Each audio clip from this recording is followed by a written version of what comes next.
Well, the situation in Egypt certainly historic. But what was the straw that broke the camel's back?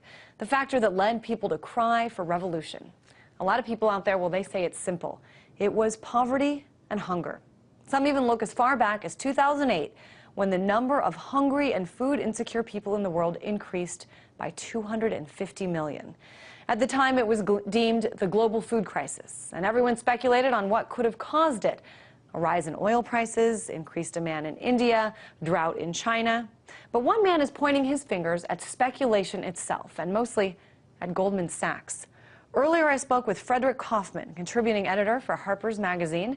He also wrote this article, this book, A Short History of the American Stomach.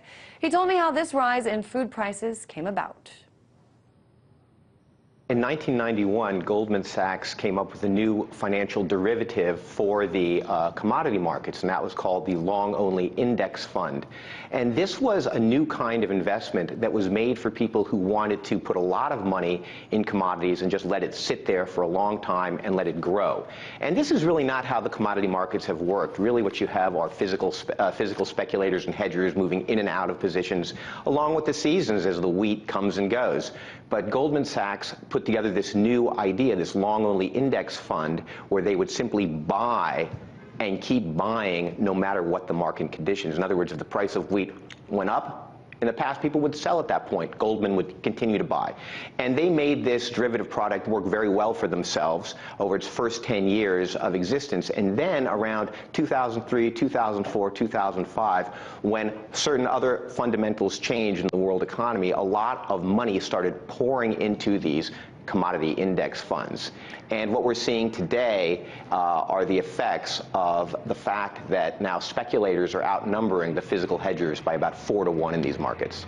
And you know, I was kind of doing some research on this. I found an old article about the food crisis written back in April 2008, and it said corn doubled in price over the last 2 years. Wheat reached its highest price in 28 years. The increases are already sparking unrest from Haiti to Egypt. That was back in 2008. Is it possible that things got so bad that part of what we're seeing in Egypt right now was actually fueled by hunger? Absolutely. I mean, what we've seen are food riots in more than 60 countries over the past 2 years. And in Egypt, really, over the past several months, the citizens there have seen inflation rates of 17% per month in the price of food. And so, of course, if all of a sudden you have middle-class people, young people who no longer can afford protein for themselves, they can't afford fresh vegetables for themselves, middle-class parents can't afford to feed their children milk. This is when people get very angry. This is when people take to the streets. Clearly this is a part of the whole. There's no question. We had regime change in Haiti because of this. I think it's really interesting, the stuff that you are telling us about Goldman Sachs, and I mean just how they continued to buy even though prices weren't going up, confusing the population. This seems absurd to the average person that this type of thing can happen. I mean, aren't there regulations in place to prevent these artificial speculations from happening, both in commodities and other areas as well?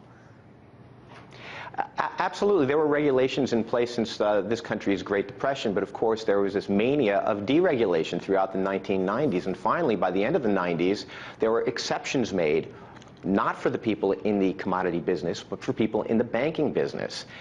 Certain banks were allowed to take huge positions in commodities that they were never before allowed to take. And of course, this is what happens. The markets are now being controlled by imaginary wheat. Imaginary wheat being bought and sold by financial giants is controlling the price of real wheat. And so what we're actually seeing is we're seeing an issue in the world right now where there are constraints on supply. I mean, there's no question that in China, in the United States, and Russia, and Argentina, and Australia, around the world, there have been constraints on the wheat supply and on grain supply at the same time. Clearly, as a lot of people have argued, there's demand issues, such as the growing demand for meat and throughout India and the middle class in China. Added to this, however, and really spiking this whole thing, is this tremendous buy pressure brought on by the banks, who are seeing, well, in a world climate where people are generally distrusting currency, they're distrusting dollars. Dollars are being printed like crazy. They're distrusting euros. They're distrusting pounds. What is the classic hedge? What is the classic flight to safety? Commodities. And so we have this flight to safety. We have the supply and demand issues. Plus we have this kind of market subverting long-only index fund. And so what we're getting are these insane price spikes. And it's a vicious circle because, of course, the farmers themselves aren't making any money from this because they're losing their shirts, because even as they're selling grain for more, all of their inputs are costing more. Their diesel is costing more. Their fertilizer is costing more. They're not winning. The middlemen aren't winning. The Coca-Colas and the Domino's Pizza, even the Giants, they're not winning either because they're getting killed for the price of their inputs. Who's winning? You got it. Goldman Sachs, JP Morgan Chase, the largest holders, the largest financial dealers in this, they're doing very well.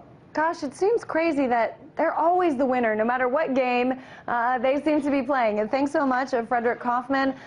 Very interesting article that you wrote for Harper's, even it was a year ago, but still very, very valid today.